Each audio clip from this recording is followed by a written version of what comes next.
blessing, intelligence, expertise. What other doors could they close? Hey, how much am I willing to give up and commitment, and are not committed to the struggle, acquiescing to the struggle, they're committed. Careful who you leave toeless. Hello, everybody. Dr. Rick Wallace dropping in on you. I hope that everybody is having an awesome start to their week. This is Sunday, November the 24th. Once again, for those of you who have been sending your well wishes and inquiring about my recovery, not quite. I'm almost there.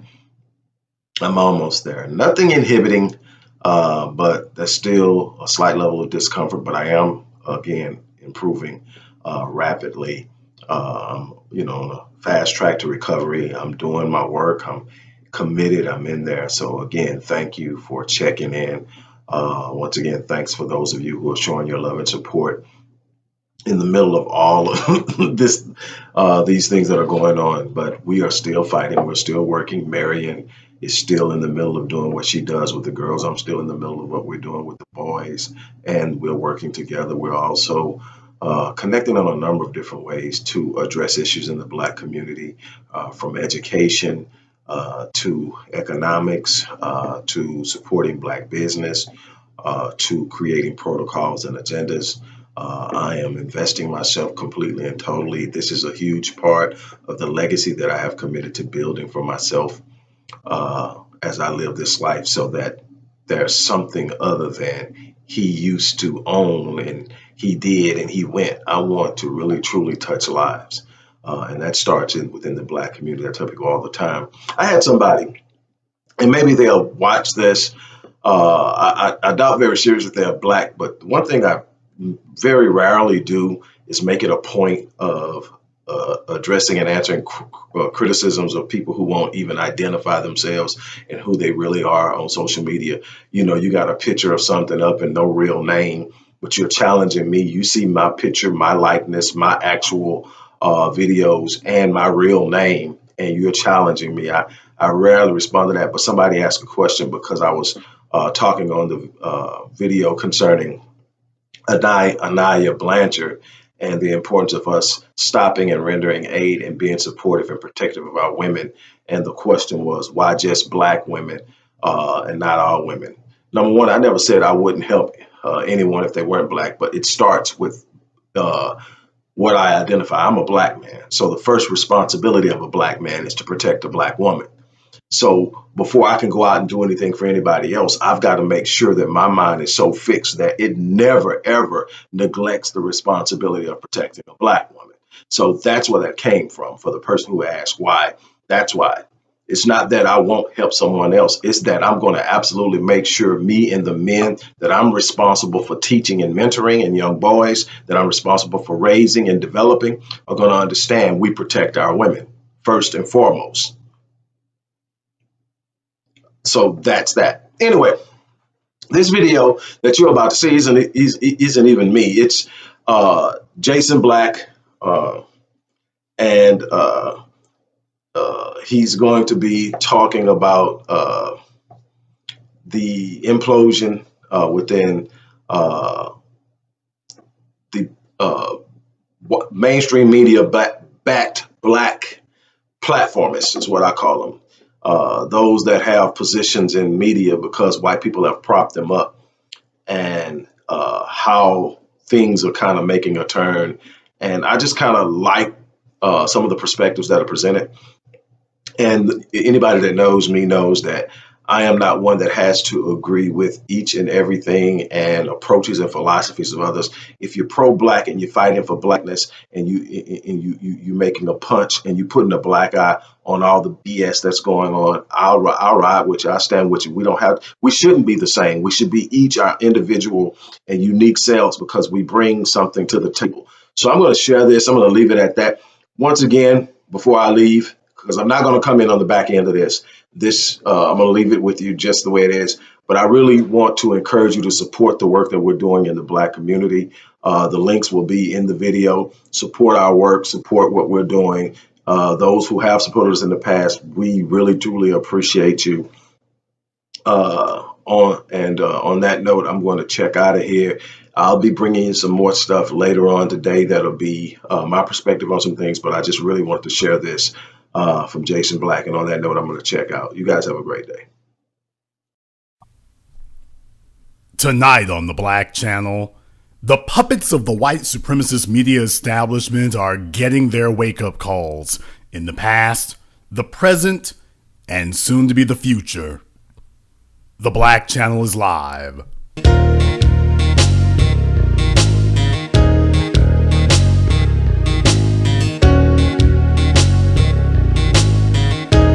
Unapologetic, unadulterated, and absolutely uncompromising. Greetings, brothers and sisters around the world, and welcome back to the home, the haven, the stronghold, and the everlasting superfortress of intelligent black thought. This is the BlackChannel.net radio program, and I am, of course, your host, your brother, your humble servant, the Black Authority, broadcasting to you live from the only historically black college and university of higher education and learning remaining in the cosmos today. You are, of course, welcome to join us. And join us you shall, because on tonight's program here, I'm just gonna let it rip for you. I'm gonna talk about some other things here, but it just seems it's all just coming together. Individuals who have found themselves protected by the white supremacist media establishment. They've carried the water and towed the line on a regular basis, and they are failing miserably at the task of doing so some of them have tried to be chameleons who are trying to, when the heat really comes down, they start showing their real stripes, is what they start doing. And so I'm going to cover a lot of these things.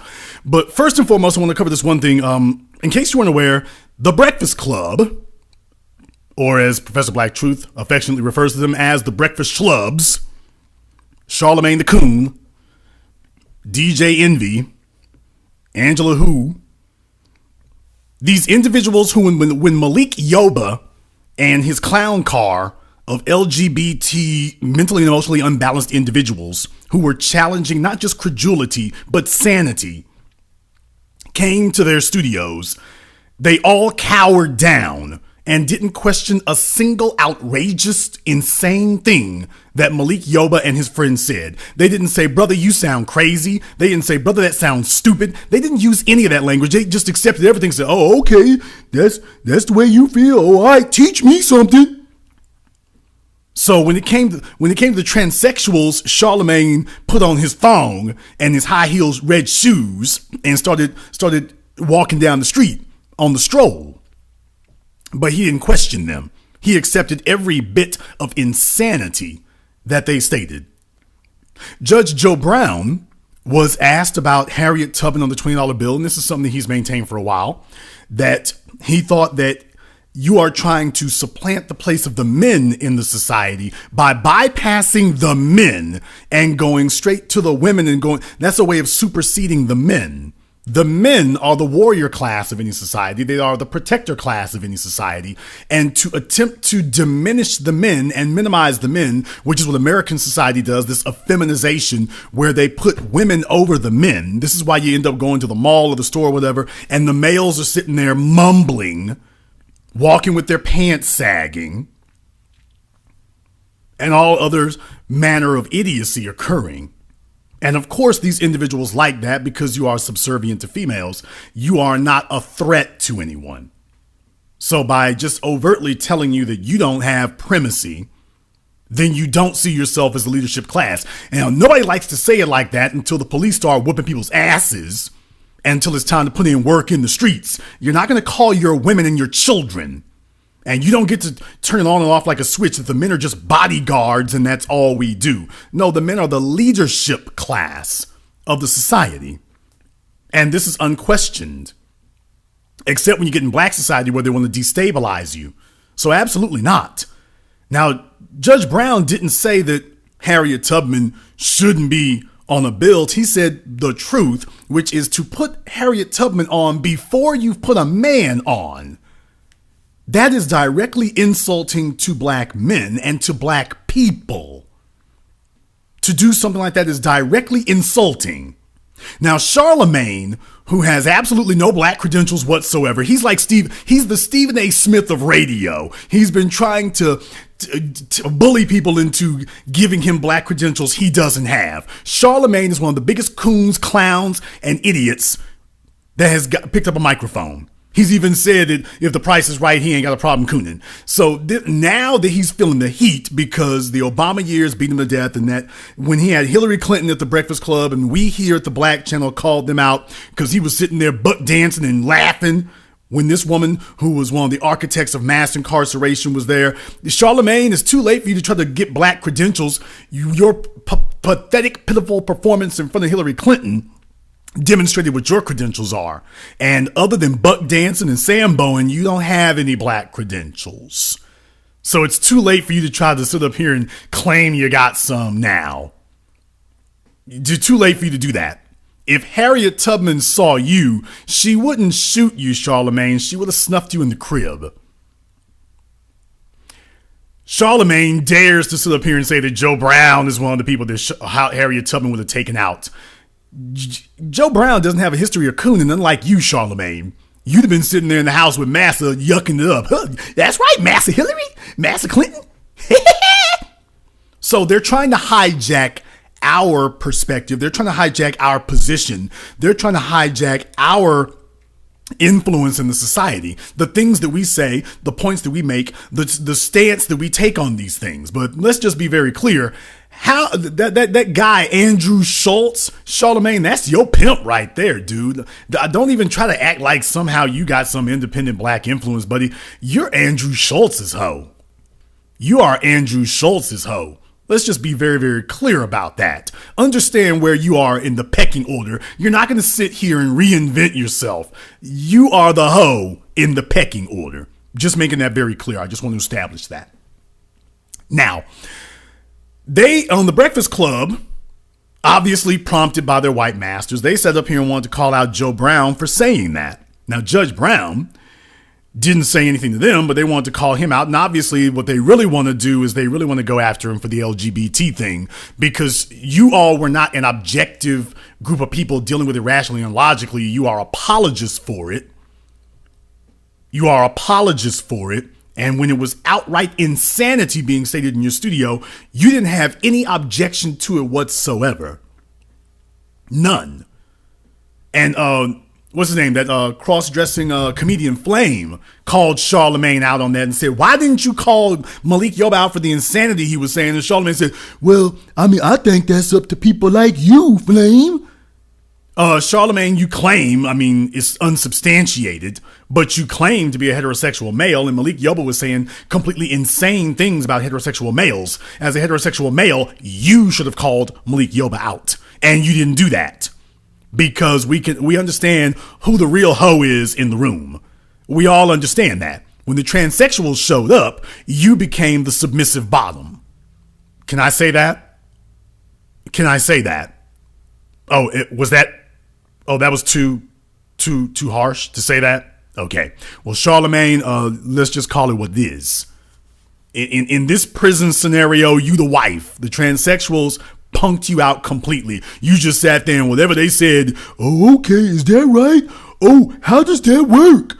Oh, okay. You didn't sit there and tell them. That's crazy. That's crazy talk. You didn't say it then, and you didn't say it afterward either. You just said, I didn't understand. I was confused. I was just confused. I was so confused. You didn't say it was crazy talk.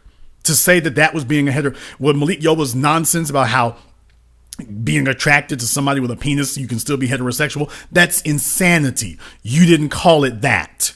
So when it comes to LGBT, you ain't got a brain and you don't have an opinion. But when it comes to talking about black people, all of a sudden you want to jump up and claim you have a brain and claim you have an opinion. All of a sudden. So now they've done a follow-up video. Joe Brown called them out on Twitter and said that he was challenging them to a debate.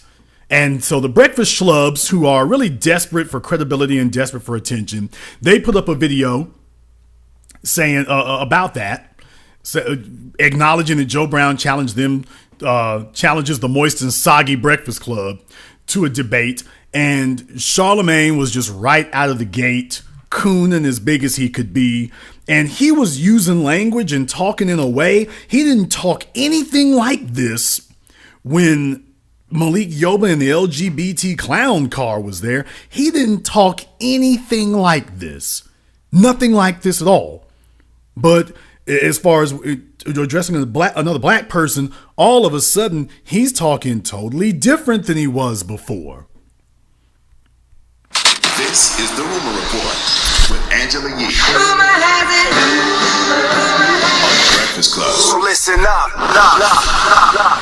All right, well, I guess we'll start with that story. Let me find it, because that's not what I had here. You don't gotta listen to him. Judge Joe Brown he is told not too happy about the Breakfast Club. Now he went on social media to call us out, and I think it's because of this conversation that we commented on. This is what Judge Joe Brown had to say about Harriet Tubman and feminists, all about the $20 bill. Okay, but you don't have a problem with a black woman, and in this case, Harriet Tubman, being memorialized. I got a big problem if it's on a bill before they put a black man's face on one. I have a big problem with Why? that. Why do you have a Because problem with a historically, black the status woman? of an ethnic group is determined by its men, not its women. And that you But put do a you- black woman on there before a black man is insulting to the black race, because you're saying the men ain't worth a damn to put a woman up there first.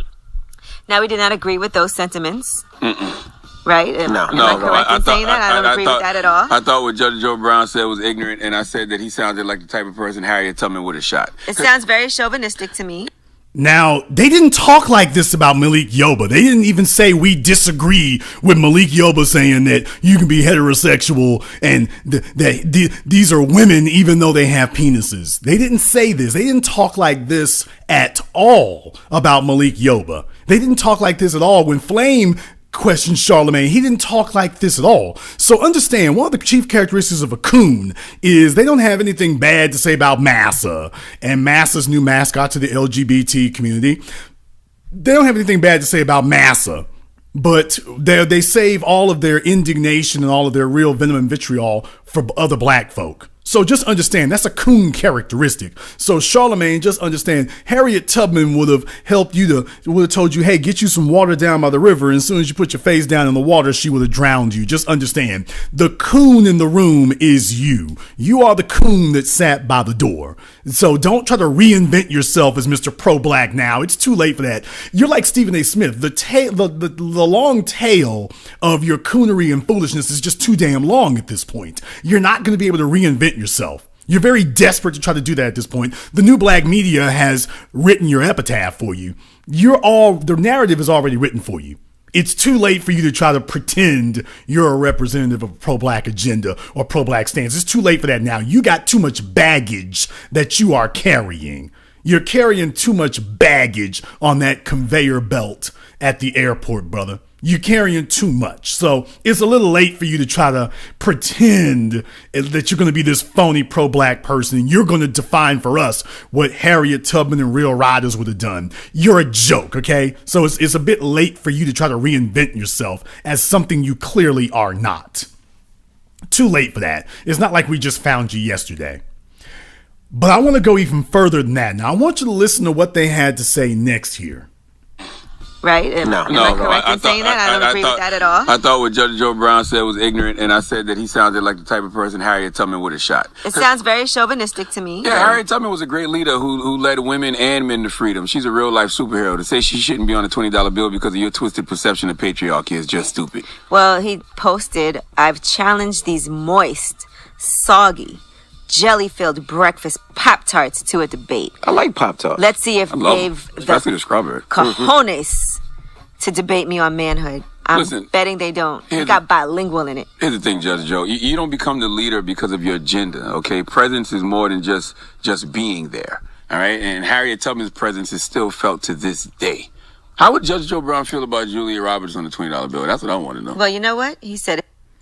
Now, Charlamagne, these are the kind of corny-ass, cornball, goofball jokes he tells around Andrew Schultz. Charlamagne is making a very clear signal. Understand that when those of us who are unapologetic and uncompromising show up, all the scared niggas start showing their true colors.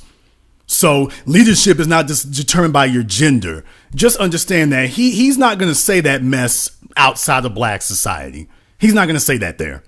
And understand, Charlemagne has already been whipped and cowered into submission behind closed doors with his masters. We all saw that with Hillary Clinton. So this isn't Charlemagne talking. This is what they have told him to say talking. This is, nigga, if you're going to keep your job, talking. Because you've never heard him say that if another white person talked a certain way, then another white person would have shot them. Have you ever heard Charlemagne say that if Hillary Clinton talked the way she did, then John Brown would have shot her? Have you ever heard Charlemagne say that if Bill Clinton talked the way he did, then George Washington would have shot him? Have you ever heard that? You ever heard that if Joe Biden talked the way he did about black folk, then JFK would have shot him? Have you ever heard that tossed out there? So no.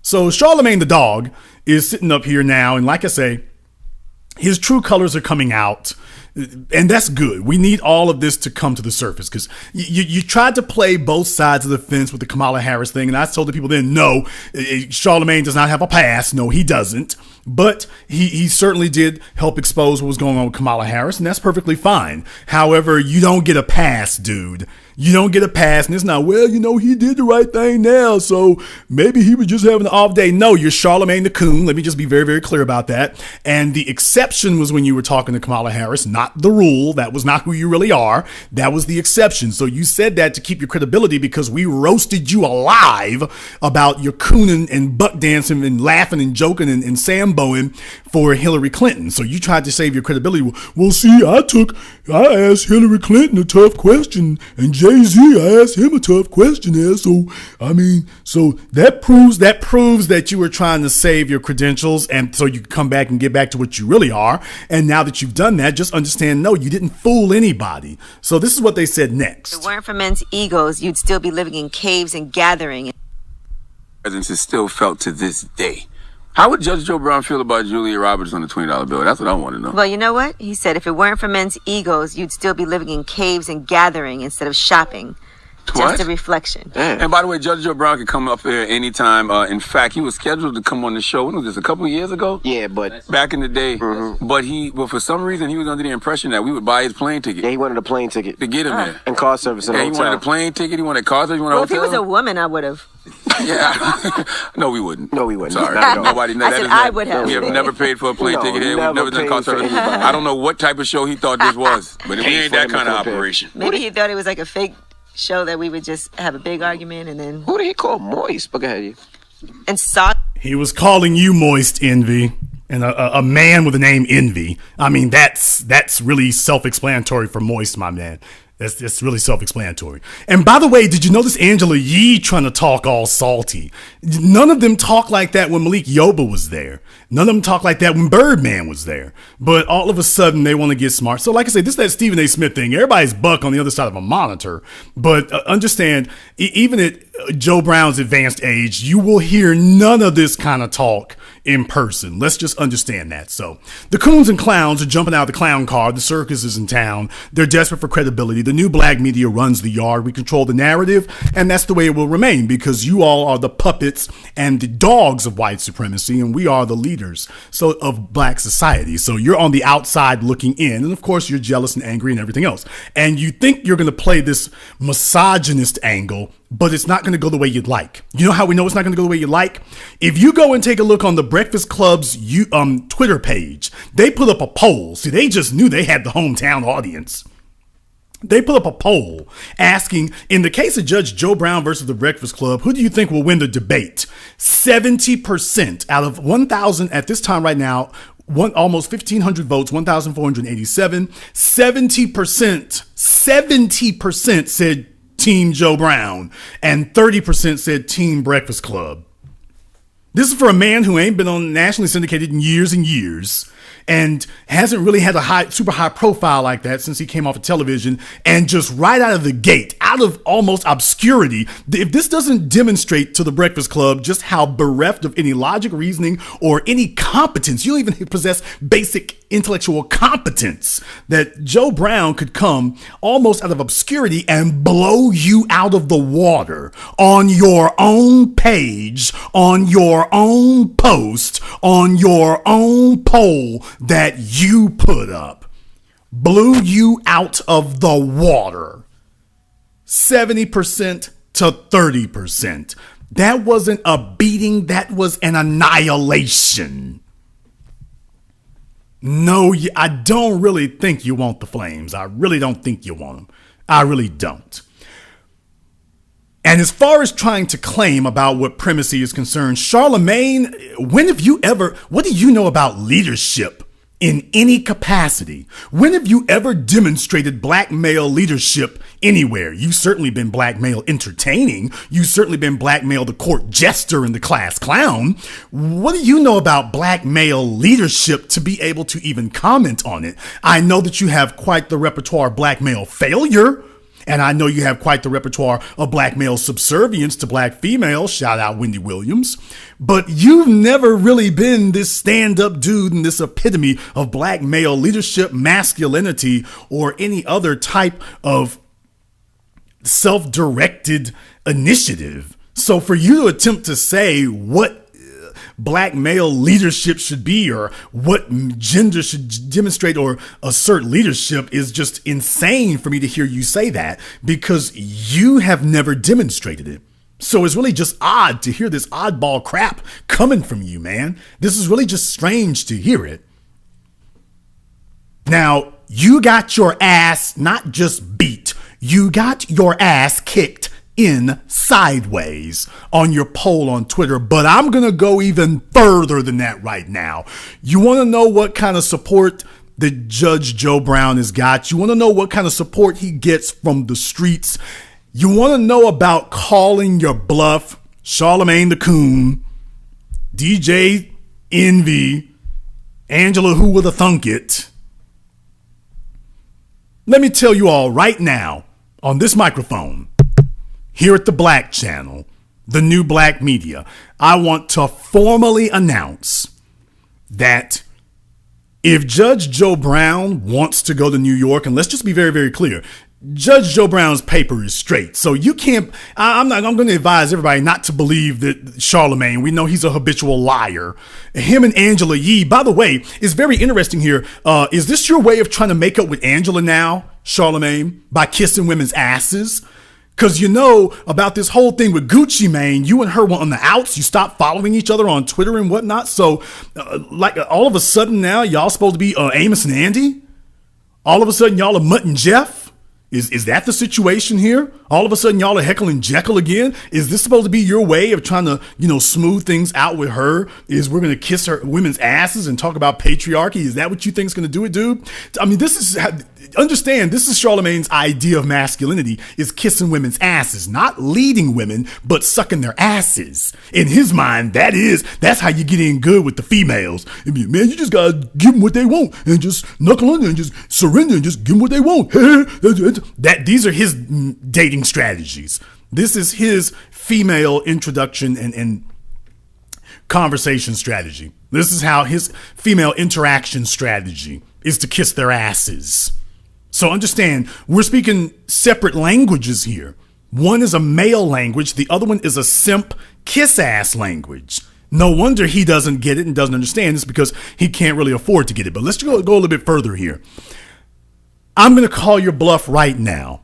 And right here on the Black Channel, I want to announce to everyone right now, if Judge Joe Brown wants to go to New York and debate these three sycophantic ignoramuses, I will pay for the plane tickets. I will remove all friction. I'm calling your bluff. I will pay for the plane tickets myself. I will pay for the judge to fly to New York and go ahead and handle the business. I'll even take care of the hotel. I'll take care of that. Now understand, Judge Joe Brown's paper is straight. His paper is straight. This is not a matter of they're making those statements is trying to imply that somehow he couldn't afford a plane ticket or something like that. No. And to sit up here and say that you all don't pay for people to come to the Breakfast Club, I'm going to say out right now, I would love to take a look over your books, because I can almost guarantee that that's a lie. I can almost guarantee that's untrue. You all didn't even sound sure yourselves when you were trying to say it like that. No, I'm almost certain that that's untrue. I'm almost certain that that's completely untrue. But furthermore, if you didn't have the money for a plane ticket, that kind of tells us how much in revenue you're getting or not getting. That kind of peels back the veil on that, doesn't it? That I, on a little YouTube channel, am probably doing better than you are.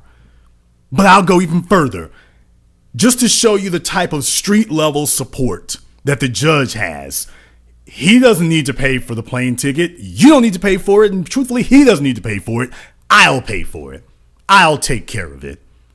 And then, in the words of Rowdy Roddy Piper, we'll see who bellies up to the bar and who just bellies up. But truth be told, you don't really want it. And we all know it. And it will be delectable. So brothers and sisters from around the world, have no fear. I'll take the burden on myself here. If the Breakfast Club wants to make this a public issue and try to imply that somehow there's some financial barrier, I know the judge. I've talked to this man many a time, seen this man many a time. It is not a financial issue at all, and it's really scummy that they would try to make this implication that there is, because I know better. And just to show how much better I know, I'll take care of it. I'm putting my money where my mouth is. This is what I believe in. Now, Charlemagne couldn't get somebody to pay for him an Uber to Brooklyn.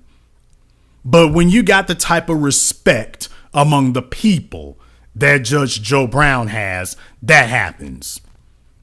So this is new. And by the way, no crowdfunding. I don't want any donations or anything. I'll pay for this out of my pocket.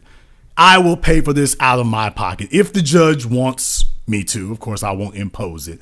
But if the judge wants that, we'll make that happen. We'll make it happen. But I don't even have to guess about it. They don't really want it. So keep your eyes on this story here as we follow it along. We'll see how it goes. If worse comes to worse, definitely we'll be there to take care of that. I got people in New York. I go to New York infrequently. I go like once or twice a year.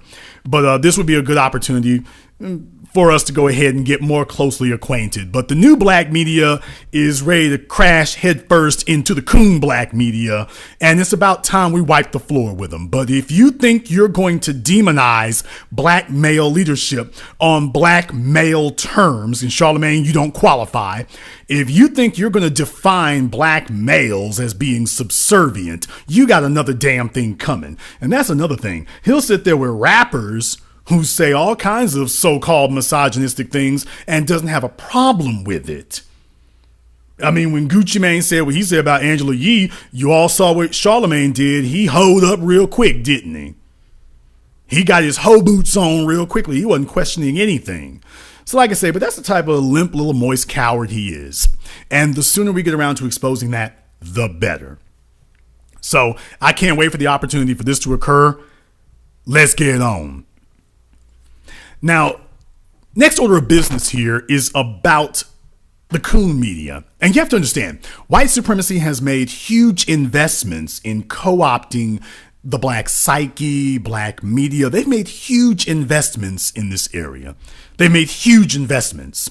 And what they're doing is they're buying safe Negroes to be their mascots. And they're paying big money because in their minds, they are just one super nigga away from misleading black society. You understand, they don't really think that they can take control of the black narrative. That's not really what they believe they can do. What they really believe is that if they can just cause confusion, if they can just muddy the waters, if they can just sow enough confusion and cloud the debate enough, then that will create enough noise that nothing gets done. We'll be pushing against the other side will be pushing against us, and it'll just be a stalemate. It'll be like a tug of war where nobody is strong enough to actually win.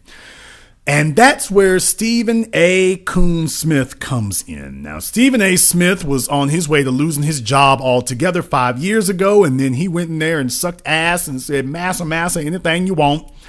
And now Stephen A. Smith has a contract for $8 million a year, I believe it is, from ESPN. This makes him the highest paid sports commentator on television, even though he is a complete ignoramus about sports and the events in particular.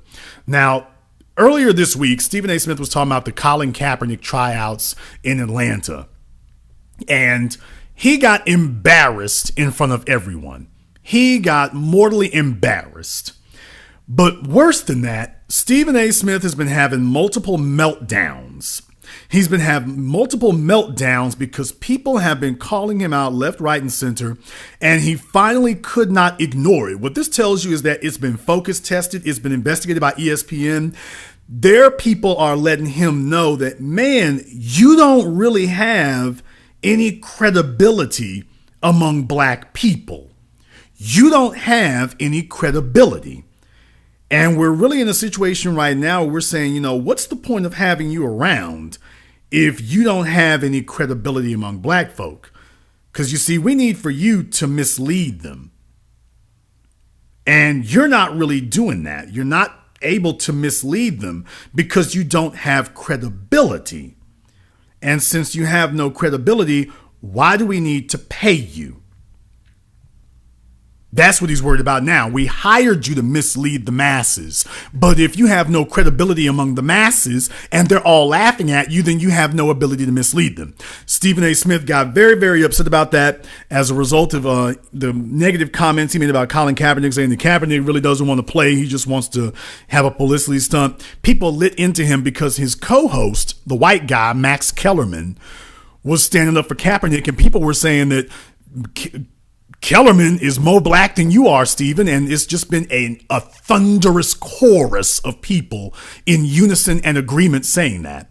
Stephen A. Smith had a complete meltdown, and this is him addressing us in the new black media, addressing the black masses across America. This is him addressing all of us. The kneeling. I'm not talking about the protesting. I'm not the kneeling.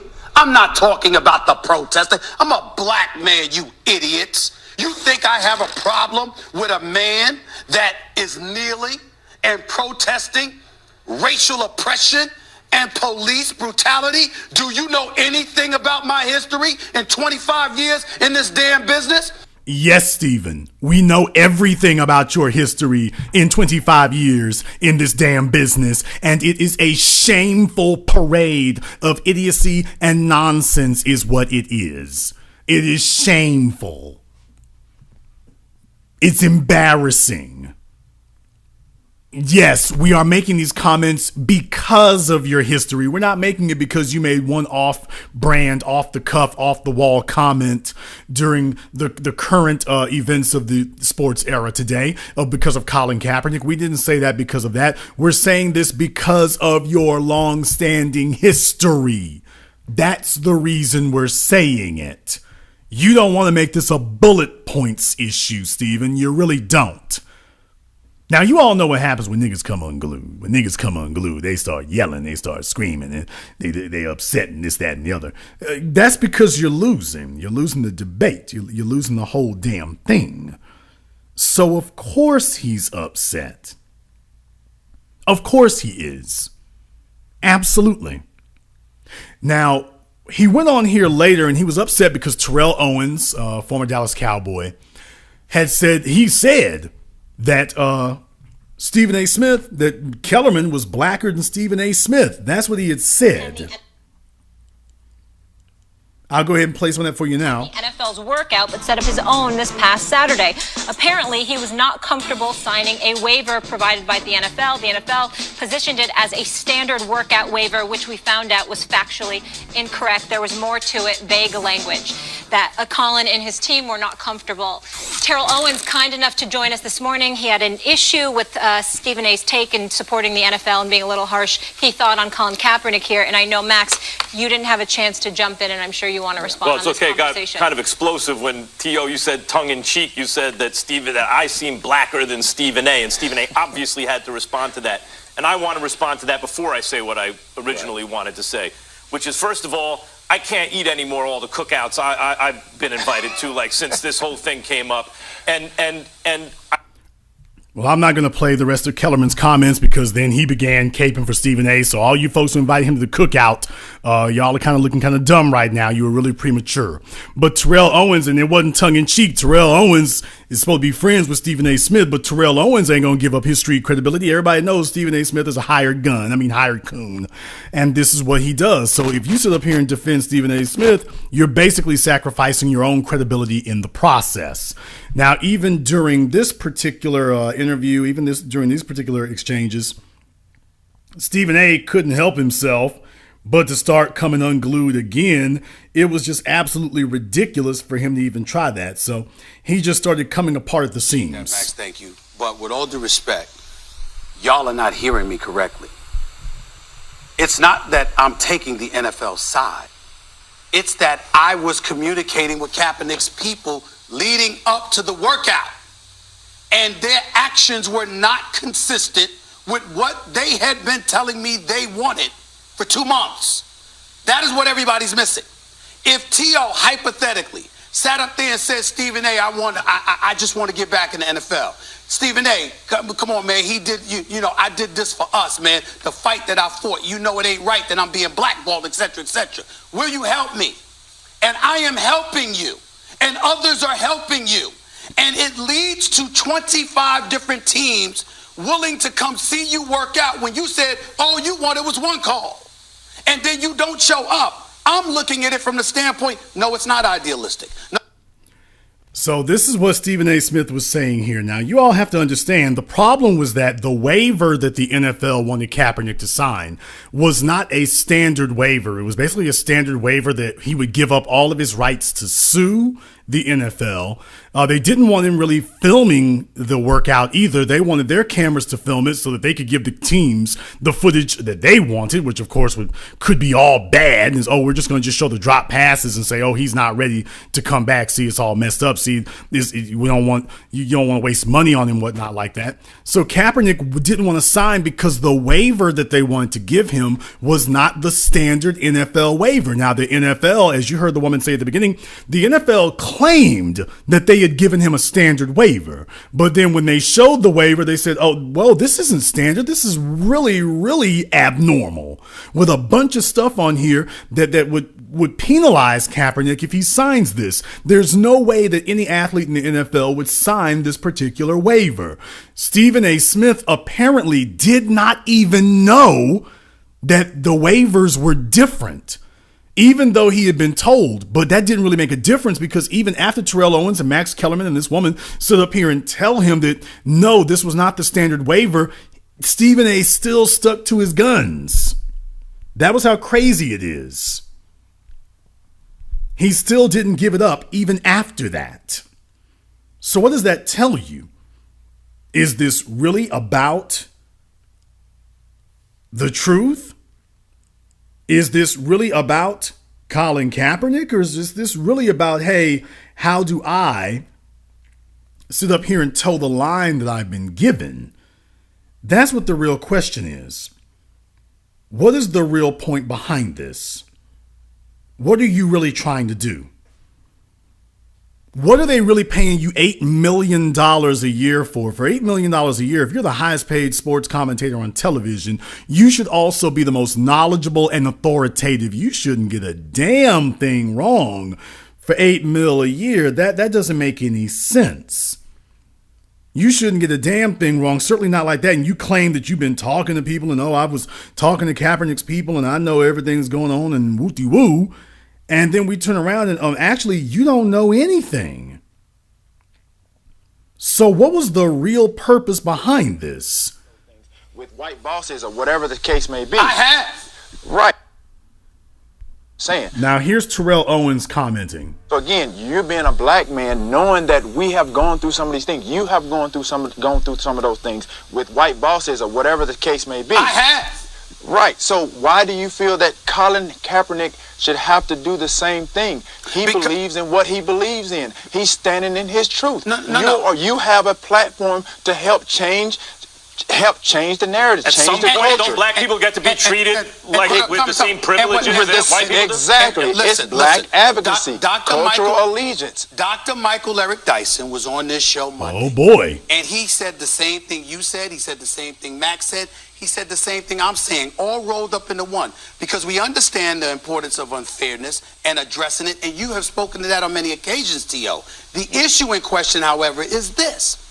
Knowing that that is the reality, how do you strategize to work your way around the minefields in order to facilitate getting what you want? So you might have the approach, T.O., hell with that, I'm coming out swinging. Right, but we have to band together, and you're in a position to do. Now, notice Stephen A. is not addressing the waiver. You notice he's not actually addressing it. That's the problem. But I read it. But it's not. It wasn't.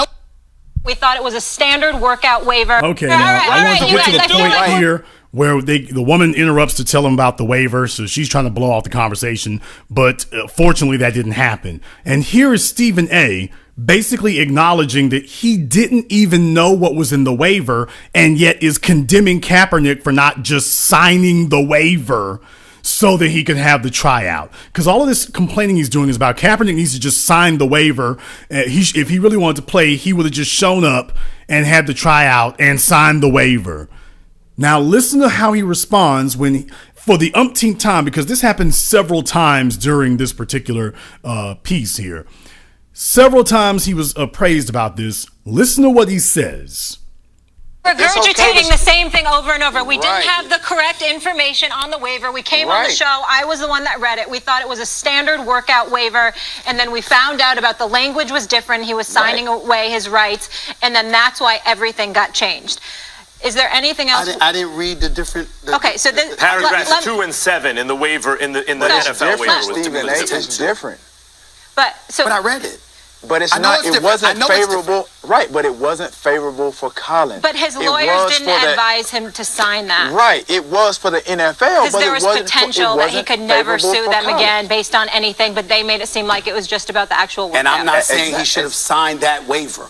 It couldn't work out. No. Well, the workout wasn't going to happen then. No. I'm saying that there are folks that were saying that, excuse me, whatever your issue was, we could have worked it out. What happened is they didn't hear from them until 12:30. No, they wouldn't work it out. Not according to Kaepernick's camp. The NFL would not budge on that issue. Let me ask you one thing before we go to break. So had we had the correct information, everything on Front Street in terms of the waiver, right? Mm-hmm. And we knew that Colin, to get this workout on Saturday, would be signing his rights away. Mm-hmm. Would you still be with him attending that workout? Or do you think you would have came on the air with a different position? That depends on what Colin Kaepernick wants. If Colin Kaepernick wants to be an activist and be somebody that's addressing issues that permeate through the African American community, my brother, I'm all for that. If you are saying, I just want a shot to get back in the NFL, my point is, get through Saturday and leave the army of people that you have available to you at the time, including people like myself, to fight for you to get back in the league. If it was a genuine offer, there will be another Saturday, because if the point was to smuggle in his signature on a waiver, then the issue they have is still outstanding, and he will have another opportunity. Maybe Colin... Now, as you heard, Stephen A. Smith is just talking crazy here. She asked him, well, should he sign the waiver? Well, I'm not saying he should sign the waiver. I'm saying he should show up Saturday and let the rest of us fight for him. Okay, well, but you can't have the tryout without the waiver. If he doesn't sign the waiver, there is no tryout. This is the level of insanity that they are willing to tolerate from their bought and paid for bootlicks. He was asked about the waiver and Stephen couldn't actually address it. Now I have a question to ask you. Will someone please explain to me, after this absolutely abysmal, ridiculous performance from Stephen A. Smith, can someone please explain to me exactly how he was promoted to the highest paid sportscaster on television? Please explain to me what is the justification for that, because it's certainly not his knowledge of sports. That isn't it. You just heard it for yourselves. He was corrected by Terrell Owens, by Max Kellerman, by this woman. I don't know what her name is. I don't want to just keep calling her this woman, but lady, I don't watch ESPN like that, so I guess you just ass out. But in any case, they all corrected him and he was stumbling and bumbling and talking crazy. Well, no, I'm not saying he should sign the waiver. What I'm saying is if you want to be an activist for issues that permeate through the black community, I'm all for that. But if you say, I want to play, then you've got to get through Saturday. Okay, get through Saturday. How? Without signing that waiver. Get through Saturday. How? And yes, of course, I'm also aware what everybody else is going to say. They shouldn't have. This was a trick bag by the NFL. You're holding tryouts on a Saturday. They never hold tryouts on Saturday because they have all their games on Sunday. So there will be no coaches available to come out to Atlanta the day before they're all supposed to be playing their games. No one would be available for that. They usually have their tryouts, I believe, on a Tuesday. So, of course, this is just a big sham by the NFL, and we get that. And I think Kaepernick succeeded in communicating that this was a big sham by them. But take a look at how crazy they can pay you to talk. Take a look at how crazy they can pay you to talk. You know the old saying, it is very difficult to get someone to understand something when his salary depends upon him not be understanding it.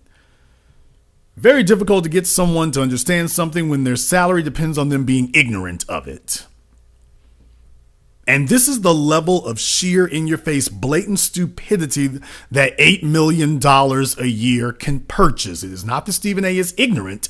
His job was to go out there and smooth this over for black folk. Because, see, it fell apart with the Jay-Z thing. They thought they were going to recraft this and say, oh, Jay-Z was behind the scenes and he pulling strings and power moves. We was right. And then we found out those articles were absolutely dead ass lying and wrong. There were no power moves. There wasn't anything accomplished.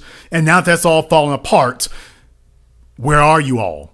Oh yeah. And one more thing. I do want to say for some other folks who were claiming that Jay-Z, this was just a power move. I've got to remind you, Ebro in the morning, have you taken Jay-Z to task yet? Because you said that you'd be the first one to call him out if it turns out that he was really buck dancing for the NFL and he was just getting a deal for himself and leaving black society out in the cold, and he was just utilizing this to get a sweetheart deal for himself. You said you'd be the first one to call him out. If this was not really a power move, well, we've had more than enough time. It's certainly borne itself out now. This is no power move. This is all about him. I'm still waiting, unless there was something I missed. But you claim you were going to do that. It's time to get the smoke, ain't it? It's time to get the smoking, ain't it? We're kind of late, aren't we? And a bunch of you other folks who claim that if this wasn't a power move, okay, well, it's now been exposed. It wasn't a power move. It's about time to get smoking on them, isn't it? See, the problem is, for those of you who work in that little media bubble in a lot of these places, and I don't want to just blame New York, there's LA, but for those of you who work in those little media bubbles, you are totally out of contact with black society whatsoever. So you're saying things that smooth stuff over and keep you in good graces with your white bosses, but you are totally detached from black society. So when you all say crazy stuff like what Jay-Z is doing is a power move, you're not speaking because you're not speaking from a perspective of being concerned about the repercussions of your statements and your actions and the consequences for saying such crazy things among black folk. That's not the perspective you're speaking from. You're speaking from the perspective of this is what the bosses told me to say. And I'm more worried about what they think than what you all think. So that's the perspective that you're pursuing these things from. You're pursuing it from that perspective. But now you're coming out here to the field Negroes and trying to talk to us like we're all going to become chummy and sympathetic for massa, and it's not going to work that way. We see it for what it is. There's a reason that ESPN has seen its ratings collapse. There's a reason why ESPN has found itself with the cable carriers making sports tiers to move them to. There's a reason why ESPN is no longer the juggernaut that it once was. And being able to carry football games and sports games is not going to help you. The problem is that nobody is looking for guidance for what to think or what to believe about the events in sports from ESPN. Stephen A. Smith doesn't lead a narrative. Stephen A. Smith is the person that we all invoke as the person that you do not trust and you do not listen to, and that if you find yourself agreeing with Stephen A. Smith, you may most likely be wrong. Stephen A. Smith is the epitome of the person we do not agree with. So in other words, Stephen A. Smith is now toxic. He is radioactive. And you're not going to be able to undo that. Stephen A. Smith is toxic and radioactive. And his name is only invoked as the bad guy, as the example, the quintessential example of what you should not be. So people come to the internet, they come here to YouTube, they come to the Black channel, they come to us to find out, okay, what give us the real about what's happening in these situations. And Roland Martin and other people have been trying to hijack that position and trying to steal some of our thunder, and it's not working for them because let's just be clear. Roland Martin did an interview with Stephen A. Smith, was it earlier this year or last year? And boy, they was chummy on the coon train together, talking against the rest of Black society. But we're not fooled.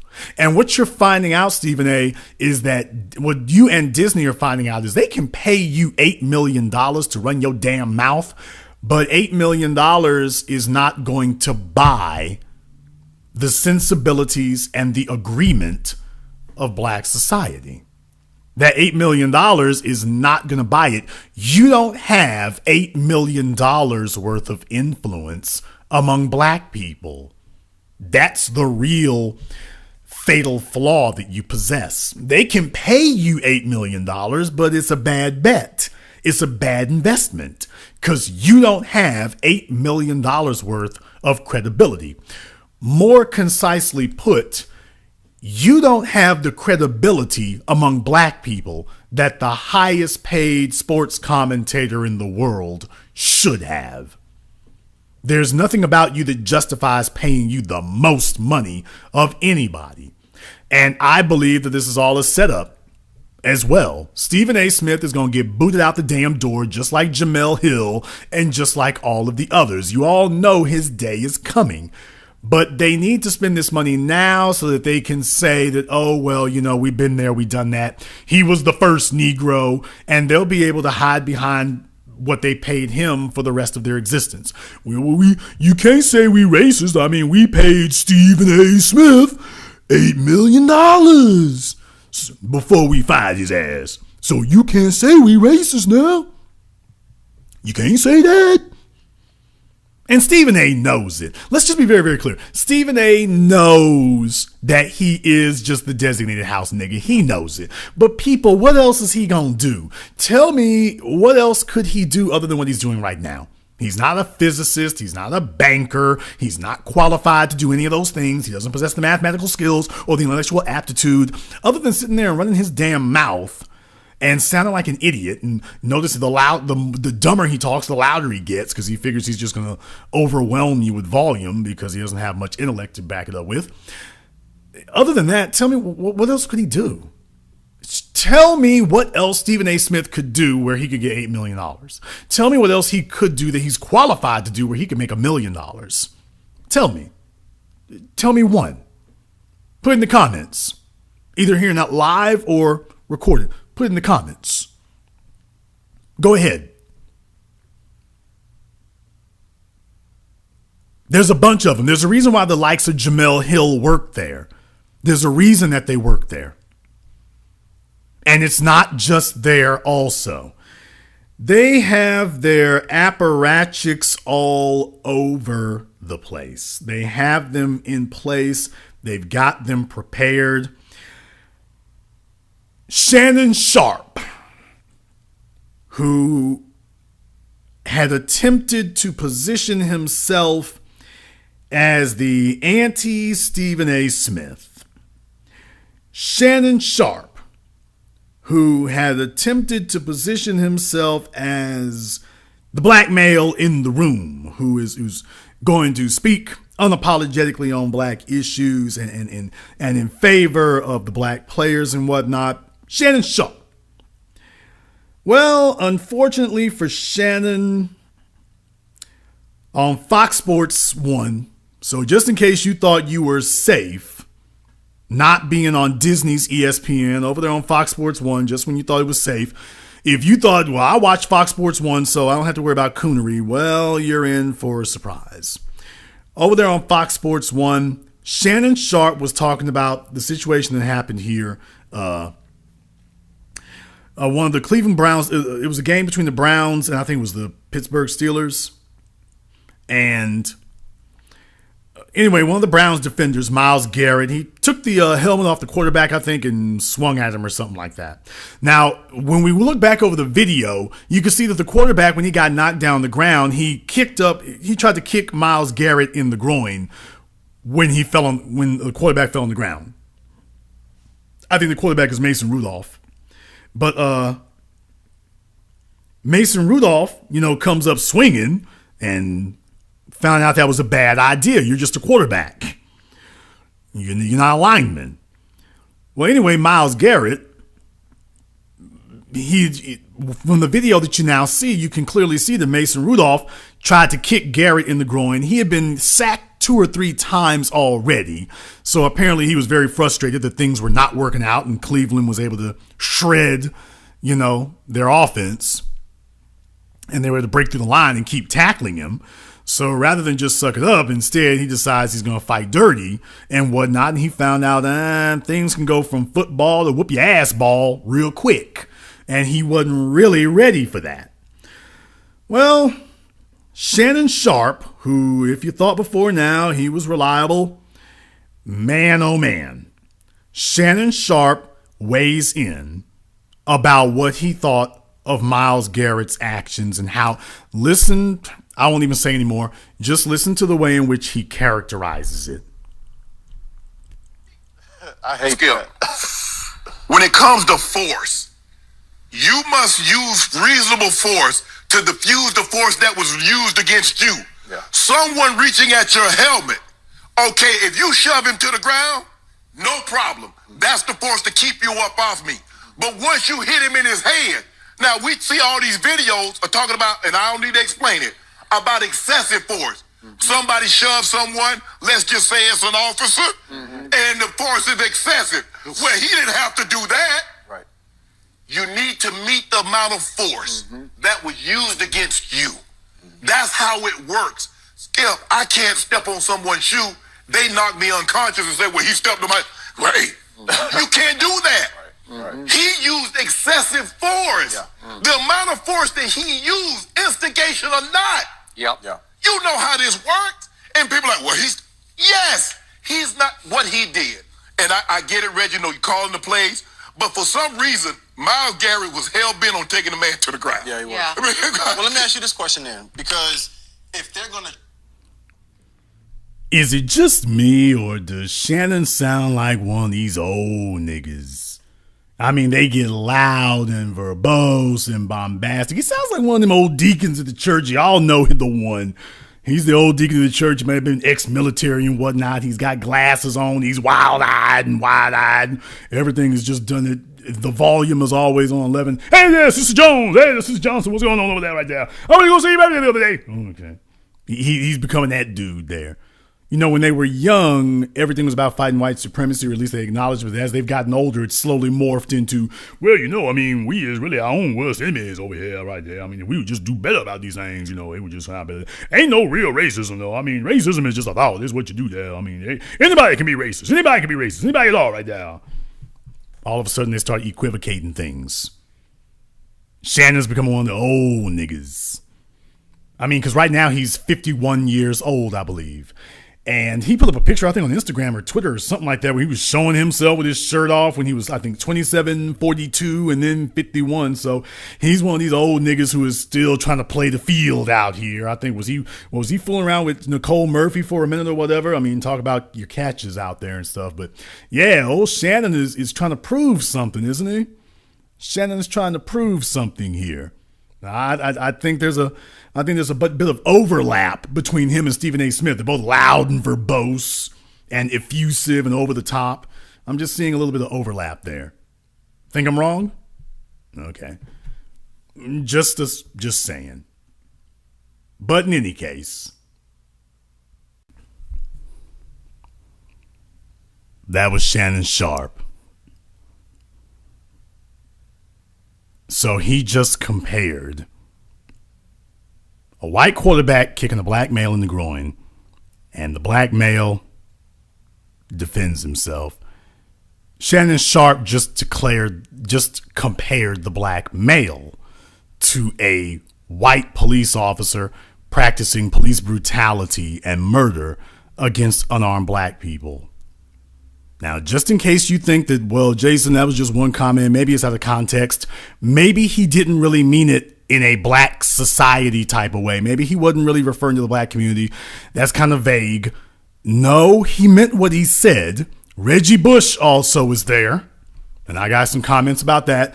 This is what Reggie Bush has to say, and then listen to what Shannon says next. And I get it, Reggie, you calling the plays, but for some reason, Myles Garrett was hell-bent on taking the man to the ground. Yeah, he was. I mean, well, let me ask you this question then, because if they're going to try to run that play, don't you think that he has every opportunity to get that sack? You subject yourself to a hit on the quarterback. Yeah. When you still throw it in that situation, because normally, Skip, in that situation, you put the backup in, you let him hand the ball off, you run out of time, and you get on out the field.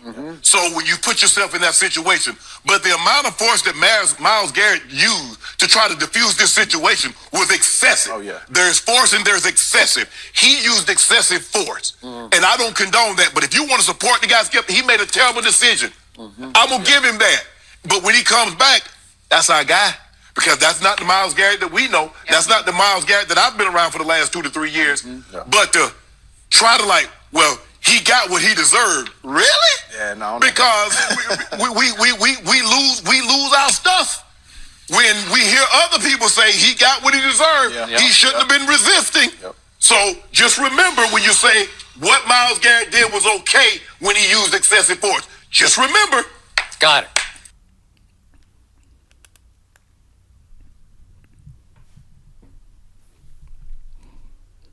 Boy, they sure do know which niggas to hire at these sports cable networks, don't they? They know exactly which niggas to hire. They know how to bring them in, and they try to talk quasi pro-black, but the true colors come showing themselves, don't they? You wouldn't have known if I had just shown you a transcript. If all I had done was just show you a printed transcript, didn't tell you who it was talking, and told you that this is a sport. Can you tell me which sports commentator this is? All of you would have said, "Oh, I know who that is. That's Stephen A. Smith. I know him. Yeah, he's always saying crazy stuff like that about black folk. That's Stephen A. Smith. I know him. He doesn't just keep it in the realm of sports. He brings it into the greater realm of saying that black people are the problem. And that is a cultural societal issue. But yeah, I know who that is. That's Stephen A. Smith. That's what you would have said. And then I have to show you, no, that's Shannon Sharp. That's Shannon Sharp, who, as far as Kaepernick was concerned, Shannon wasn't talking crazy like this then. But what we're showing here is, and I'm just going to say it just like it is, boy, I'm telling you, having sexual access to blondes sure does drive these dudes crazy, don't it? I mean, having sexual access to all these blonde women sure does drive these niggas crazy. They just start talking like white supremacists. They don't just talk objectively. They start talking like white supremacists, man. All it takes is a little sexual access to a blonde or a brunette. That's all it takes. Get them a white chick from Armenia. I mean, they lose their crap.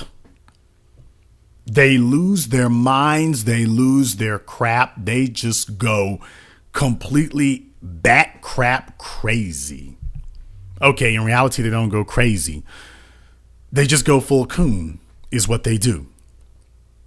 And no, it shouldn't be a surprise that Reggie Bush is sitting there with Shannon Sharp, amen in his every word. Shouldn't be a surprise to you. When you take a look at these guys' dating habits, I think it really tells you what perspective that they're coming at black society from. That they really have a fair amount of disdain, and that is how they got their jobs. But they couldn't just come in the door doing the Charles Barkley thing. They can come in the door, but they got to deal with it a little bit differently. They got to deal with it a little bit differently. So you got to ease your way down to Coonville. You can't just jump on the first bus there. You got to walk your way on down, stroll your way on down. But you can't just fly in overnight. That's not going to work. They pay good money to get these guys to toe the company line. They pay good money to get you to sell out, or good money in comparison to the rest of society.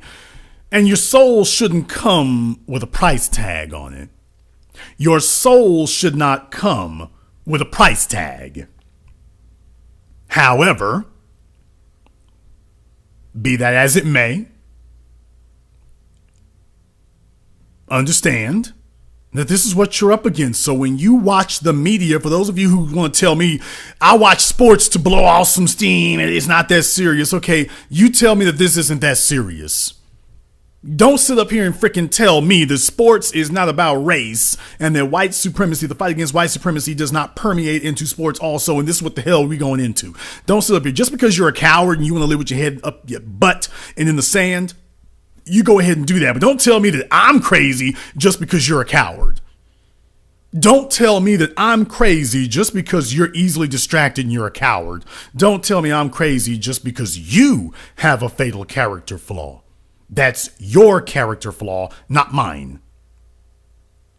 This is your lack of integrity, not mine. This is your lack of manhood, not mine. You are deficient.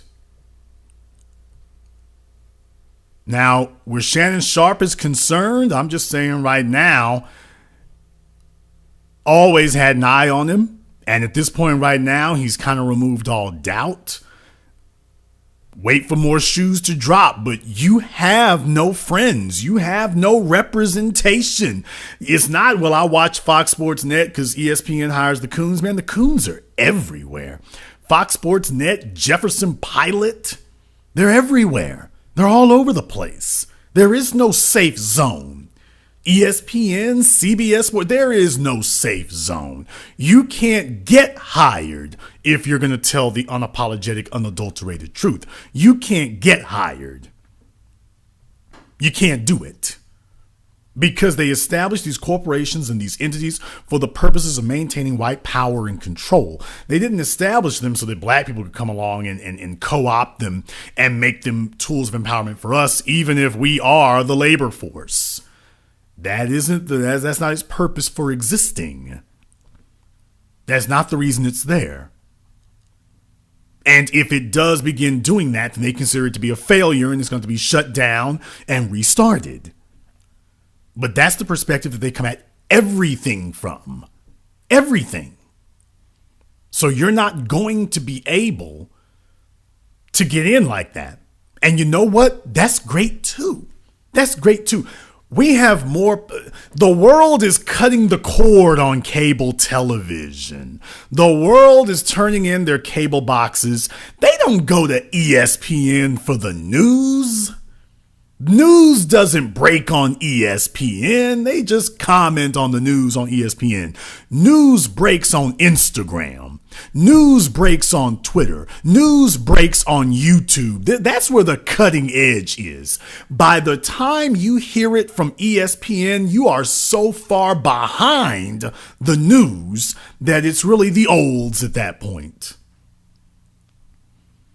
But if you are depending on them to give you the news, you're basically saying that you're riding a donkey to work. You're not even riding a bicycle, much less a car. You're riding a donkey to work. Your mode of transport is thousands of years antiquated behind the rest of the world. No.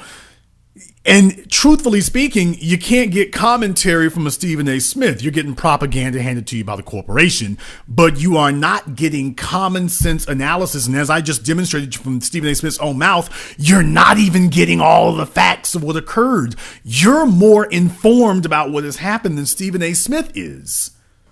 This is a level of incompetence at Disney, and not really incompetence, but a level of foolishness in establishing propaganda. It's incompetence in establishing propaganda. If you're going to get a propagandist, he should at least be an intelligent, competent propagandist. And they failed to even be able to do that.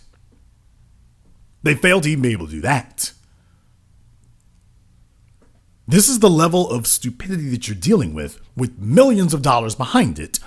Unfortunately for them, and this is really what tells you the tale, they're losing. Stephen A. Smith was apoplectic and angry at all of us. I'm a black man, you idiots. You all know the old saying about kings. You all know the old saying about bosses. You all know the old saying about who's in charge. If you have to tell people that you are in charge, it's because you're not. If you have to tell people that you're the king, it's because you're not the king. Stephen A. Smith, if you have to tell people that you're a black man, then that's your first clue that you're not.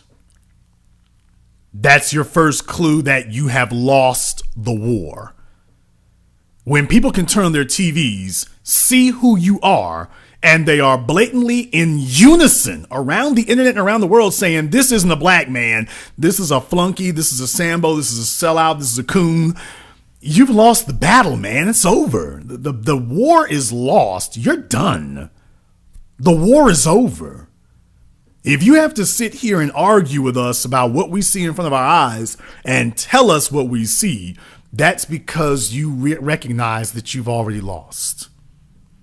You shouldn't have to tell us that. If you have to tell us that, it is because you understand that we don't believe you. So this isn't a matter of telling us what the color of your skin is.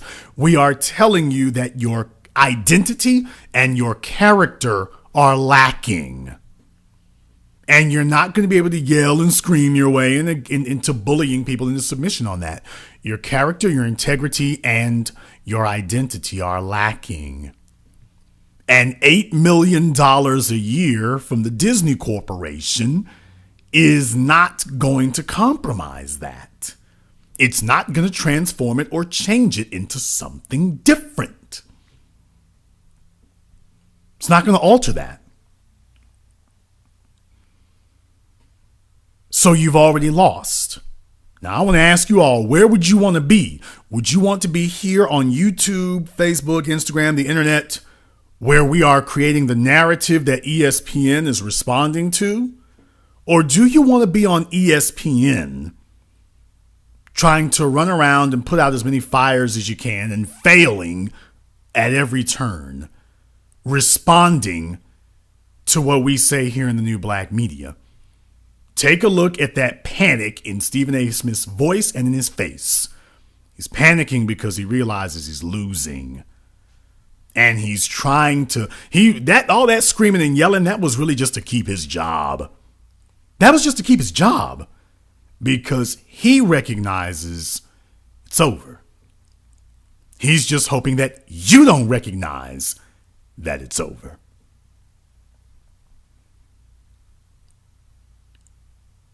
TV One and the old black media, presidential candidates, now even the white corporate media, they are all conceding defeat at this point.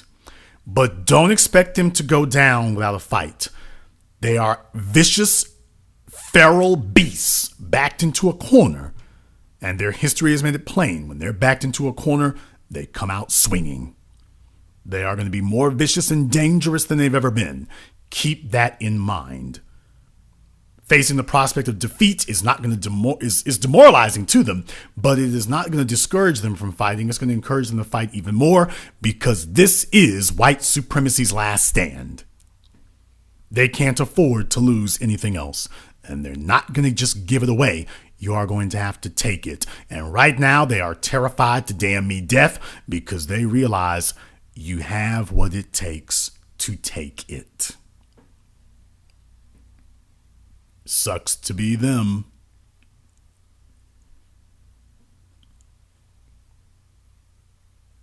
If you are new here to the Black Channel, welcome to the Haven of Intelligent Black Thought. We do this every weekend. You get the 720 degrees of analysis and insight you can get nowhere else. If you have not clicked the red subscribe button, go ahead and do that. Remember, the YouTube involuntarily unsubscribes people from channels like ours. So please make sure that you are a subscriber. We've got almost 85,000 subscribers right now. This is not a little thing. This is not a small thing. This is the black media. And with numbers like that, understand that you're not a part of some fringe group that's sitting outside in the cold somewhere trying to convince people. There's a reason why presidential candidates and corporate sports commentators are running in fear. Click that red subscribe button, then click the yellow notification bell and go make sure that you have it selected to give you all notifications and not just select notifications. Those of you who've been complaining that sometimes we're on live and you're not getting notifications of it, make sure you have it selected to give you all notifications and not just select notifications or custom notifications. Make sure you have that as well. And if you want to even go deeper down the rabbit hole, go to our website, blackchannelfilms.com. That's blackchannelfilms.com. Take a look at our critically acclaimed documentaries. They are Amazon bestsellers. 7 a.m. Gentrified, Ethnic Cleansing American Style, our newest documentary, Race War. All available on Amazon, all available for streaming. Just in time for the holidays. Call two friends, call two enemies, call a white supremacist, call a coon, and get them the gift of black empowerment. blackchannelfilms.com. Join us. And this concludes tonight's broadcast of the BlackChannel.net radio program. I am your host, your brother, your humble servant, the Black Authority. And until next time, my brothers and my sisters from around the world, remember, black is the future, and the future is uncompromising.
from a conceptual perspective, things people talk about a desire to be successful. All of the elements they think, intelligence, expertise. What other doors could they close? Hey, how much am I willing to give up and commitment? And are not committed to the struggle, acquiescing to the struggle, they're committed